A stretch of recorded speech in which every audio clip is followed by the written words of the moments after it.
I got the whiteboard out, which means that this is going to be a good video. And in fact, I think this may be my most valuable video since maybe my how to practice framework. So I hope you're looking forward to it, and thanks for watching. My name is Josh Gu, and after years of studying the clarinet with some of the best teachers from around the world, I am excited to be sharing my knowledge with you. So go to QuickStartClarinet.com or check the description on this video to see all of the wonderful resources I have to help you reach your clarinet dreams. And of course, subscribe to this channel for weekly clarinet and music tips and tricks. I'm super excited for this video. This is an idea that has been sort of brewing and I've been working on with my students for a while. I'm really excited too because this isn't really something that I learned from any of my teachers, at least in this sort of spelled out way. I think this is things that I've sort of gotten from teachers and they've said it in their own unique way, and I think I'm putting it together into a really cool, easy to think about framework that has been really helpful for my students. So I think you're going to love this. So what I'm talking about is sort of the layers of music. I always say that playing the clarinet is pretty simple, or at least it's a lot of simple things. When you start to put together all of the simple things, it can start to get a little bit complicated.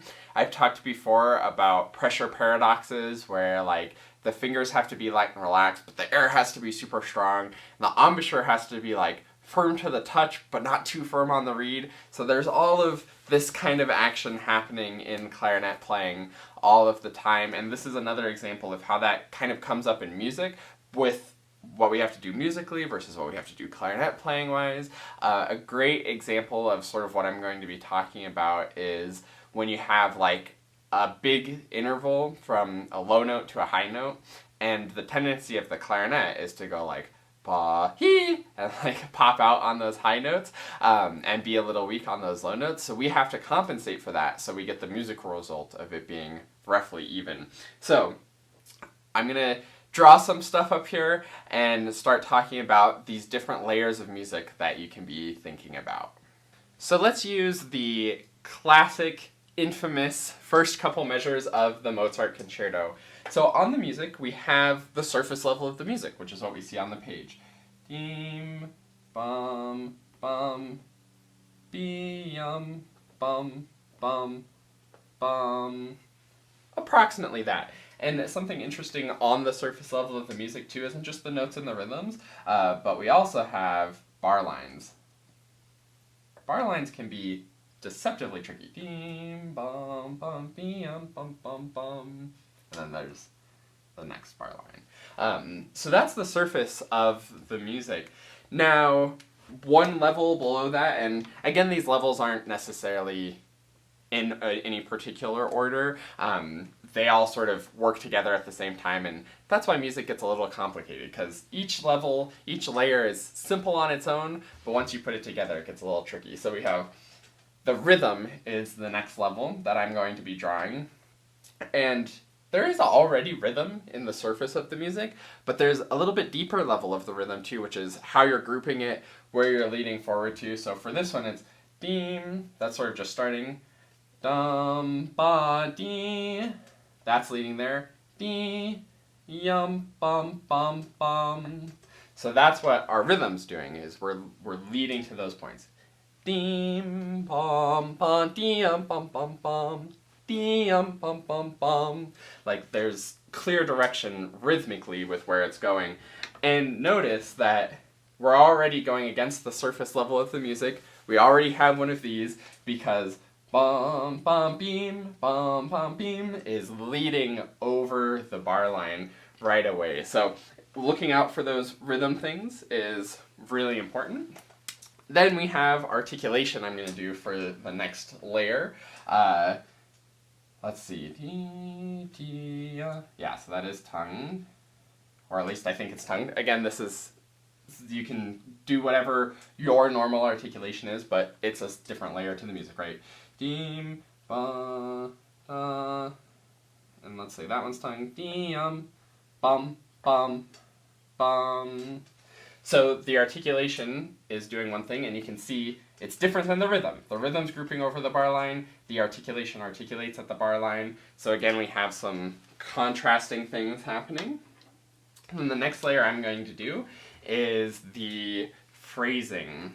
So the phrasing, we sort of start here, and then maybe this comes down just a touch, but then definitely leads forward, bum, bum, bum, bum, and then sort of tapers off, and maybe even if we want to get really fancy, there's a little extra taper at the very end of that half note before we get into the next thing. But that's the phrasing, and we'll talk about some nuance with these lines in a minute. And then we have the air, which is the clarinet playing part of variable, not related to the music, but sometimes is a little bit in conflict with the music. So air-wise, let's say this G is a little bit more of a resistant note, so we're going to want to start pretty strong with the air. Beam, bum. Maybe, depending on your instrument, maybe E is really resonant, so and much less resistant than the G. So we want a little bit of diminuendo there, a little backing off with the phrasing. So we're going to have to like back off a lot with the air on the E. And then we're going up. But again, because we're going higher, the A is going to naturally come out quite a bit louder than the E. So maybe the air doesn't have to go up as much as we want the phrasing to go. And then we get into a little bit of resistance zone, G, F, E. And yes, we're diminuendoing, but it's also staccato, so we need really strong air support. So maybe we keep the air support steady through there. And then C, even though we're diminuendoing, C's maybe even more resistant, so we have to bump up the air a little bit to get a really good support into there, and then taper off the air at the end. I don't have another color, but you could also imagine like the embouchure as a line. I didn't do an embouchure color because it's just steady. The embouchure is just steady all the time. But again, it's contrasting. So you see you have lots of different layers. You have the surface of the music doing one thing, the rhythm doing a different thing, the articulation doing a different thing, the phrasing doing a different thing, the air doing a different thing, and the embouchure doing yet another different thing.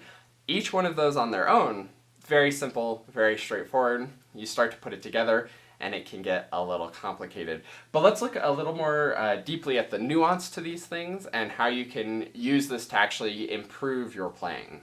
So the first thing that I want to point out is how smooth these two lines are. Yes, they can go up and down, and your phrasing can do whatever you want it to, but you need to make sure that it's smooth. That's what creates the good connections between the notes. This sort of smooth one gives us that where everything is connected and logical and seems to flow together, versus if we didn't have these smooth connections, and then instead of crescendoing up here, we just sort of let it stay stagnant, then that's when you end up with that weird disjointed notes are popping out. Let's see if I can sing it that way. Dee, da, ba, da, da, da, da. You get sort of that like weird disconnect because your phrasing line wasn't smooth. Some notes were suddenly louder, some notes were suddenly softer. So that's one of my favorite ways to think about this. And when I bring this up in my lessons, it's usually to this point that we want everything to be predictable and smooth and well connected so that we're connecting the notes to each other. I say this a lot in lessons, and I think it's a really good point. Every note that you play has to make sense with the note that came before it and the note that's coming after it. So let's say, this is this A here. We want that to be a nice, strong, supported note. This is the peak of this very, very small two-measure phrase. But we need to make sure that that peak, whatever the peak is, however high we get up to here, is because we built up to it logically, rather than we just arbitrarily say like, oh, I'm going to call that peak mezzo forte. Who cares what happens before it? Dee, ba, ba, da, da, da, da. That's when you get those breaks. So the way this comes up in your playing is in two ways. First, on the E and the F, you need to be looking ahead and knowing that you're going to that A. So you need to be thinking, going up this line, then you know where you're going for that A. You're looking forward and connecting forward. The other thing is you need that A to make sense in the context of what came before. So it can't be dim pa. If that's how much you grow on the E to F, you can't do dim pa da, because then it doesn't make sense. So the A has to naturally fit at the climax of that peak. Dim pa ti bum bum bum. And then it works out. Same thing as you're coming down here. You can't do di ba ba ba or di ba ba ba. You don't want anything to be sticking out and breaking this smooth line.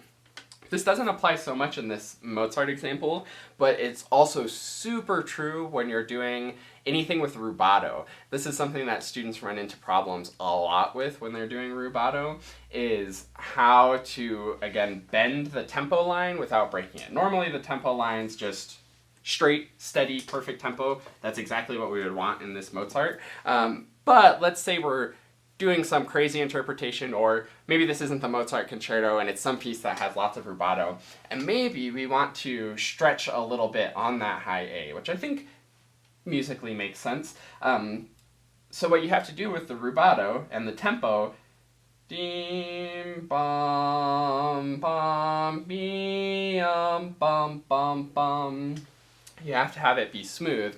So let me sing, if we were using rubato in this, the tempo predictably and gradually changes.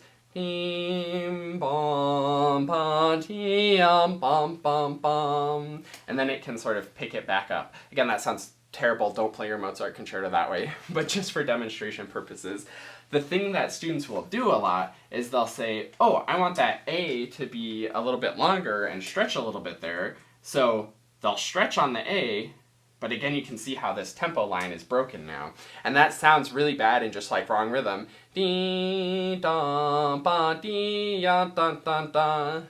You see how much more awkward and unconvincing that sounds? And that's really the whole point of thinking in these layers, is it allows you to be more musically convincing. You have convincing phrasing, you have convincing tempo, you know what your air needs to be doing to achieve the phrasing and of course get the notes out. You know what the articulation's doing, and you know how the articulation and the surface of the music might be getting in the way of what you want to do, maybe with the rhythmic groupings. For example, with this being tongued and this bar line, it's so tempting to dee, da, ba, dee, ba, ba. So if you have a little break there or a little hesitation, first of all, it breaks the phrasing line, it can throw off the tempo, the rhythmic grouping isn't right. Just because the articulation says it and the surface of the music has the bar line, it's so tempting to have that play too much of a role on the other line. So that's the other big point here, is making sure that they're all fitting the way that they should be and they're all operating independently of each other. Yes, there is some like strong connection sometimes, even with like we dip down when the rhythm starts leading up and we crescendo as the rhythm goes up. There's often going to be similarities, but even because they're going in the same direction, they're still operating independently from each other. And that's the independent variables that you have to get comfortable with when you're playing the clarinet. And again, it's all simple, but putting it together is where you really have to do the work to make sure everything's in the right spot. There's one other thing that I want to point out too, which has to do with the articulation, rhythmic grouping, and phrasing line in particular, and actually involves there too. But at this point, bum bum bum, this is another place where students can run into trouble, where they make these staccato notes because they're staccato and the articulation is separate. The air gets too separated, the phrasing gets too separated, and you end up with that sort of ba ba ba, where it feels like these notes don't fit in a context. They're not leading forward rhythmically, they're not connected in the phrasing, and we sort of end up with this like ba ba ba, where it's just like those notes are stuck on their own. And it happens with the air all the time, where we might huff it ha ha And we don't want those breaks, because if we break the air, then the phrasing is going to be broken, then the rhythmic grouping is going to be broken, and you can see how just by overemphasizing what the articulation line is doing, it's having too much influence on all the other lines. So just like I was saying before, making sure that that's independent. Again, the surface of the music looks like those are separated, and when we're thinking of the surface, like these four notes are beamed together as well. And then there's a break between this half note, so it's so tempting. Da, and it's so tempting to split that up, and that's, again, where the rhythmic grouping comes in. So even though there's some parts that say one thing, other parts have to do other things, just like I was saying about just making sure to keep everything independent. So next time you're playing a piece of music and you think, I'm not sure if like my phrasing's totally convincing, like I'm playing the right notes and rhythms, but it just doesn't feel like music yet, think about these deeper levels of the music. And remember that the music isn't just the surface level, the music isn't the ink on the page, the music is what we hear. The ink on the page can very correctly be interpreted as da, da, da, da, da, da, da. But that's not Mozart, right? It's like we want to have that shaping, that music to it, so we aren't just robots. And it's these deeper layers where we get the musicality, the phrasing, the human expression in music that makes music so great. So next time you're playing a piece and you feel like it's sounding a little bit robotic or mechanical, think about these deeper layers. Ask yourself, is your phrasing line perfectly continuous and connected? Is the air support there? Is the embouchure steady? If you're using rubato, is the tempo bending rather than breaking? And I hope that that's helpful for you as you practice. Again, I think this is still sort of in the early stages of development, but I think it's a really important idea to be thinking about. So feel free to leave a comment if you have any sort of additions to this or any other ways that you can find this to be helpful. I think, again, this is just the surface level a little bit. I think you can apply this in lots of different ways to lots of different music and get a lot out of it. So let me know if this was helpful for you. Let me know if there's anything that you want to add or anything to make this even better. Thanks so much for watching this video, and I look forward to seeing you in another one.